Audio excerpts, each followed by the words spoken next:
Welcome to office zone. আজকে MS এক্সেলের ট্রিক্সটি হলো, দেখেন আমাদের অনেক সময় আছে যে এভাবে কিছু এমএস এক্সেলে লিখতে হয়, কিন্তু আমরা হয়তো অনেকেই এভাবে কিভাবে লিখতে হয় আমরা কিন্তু অনেকেই কমন জিনিসটা জানি না।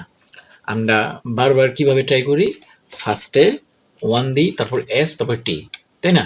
কিন্তু এভাবে দিলে কিন্তু দেখেন, আমি যদি একটু এভাবে ডাবল ক্লিক করি, দেখেন এটা আর এটা অনেক তফাৎ কিন্তু, তাই না? অনেক ডিফারেন্স।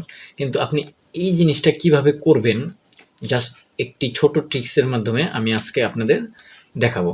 কারণ এই ট্রিক্সটি আমাদের অনেক সময় এমএস এক্সেলে টাইপ করতে হয়, ঠিক আছে? আচ্ছা, আপনি প্রথমে কি লিখবেন? প্রথমে আপনি ফার্স্ট লিখবেন। কিভাবে?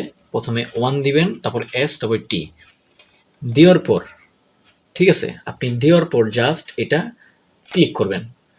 ক্লিক করার পর কিবোর্ডের কন্ট্রোল ওয়ান বাটন প্রেস করবেন, ঠিক আছে? কী করবেন? কন্ট্রোল ওয়ান বাটন প্রেস করে আপনি এই যে ফন্ট নামে একটা অপশন আছে, এখানে ক্লিক করবেন।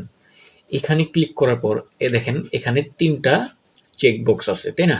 আপনি এই যে মিডলে যে চেকবক্সটা আছে, এই সুপার স্ক্রিপ্ট, এটা ক্লিক করে আপনি জাস্ট ওকে দিবেন।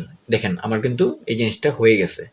এখন আপনি যদি টেনে সোজাসুজি দিয়ে দেন, দেখেন আমার কিন্তু সেমভাবে কিন্তু জিনিসটা হয়ে গেল, তাই না? তো এভাবে করে কিন্তু আপনি এই জিনিসগুলো লিখতে পারবেন। তো ভিডিওটি যদি ভালো লেগে থাকে অবশ্যই সাবস্ক্রাইব এবং লাইক দিয়ে পাশে থাকবেন।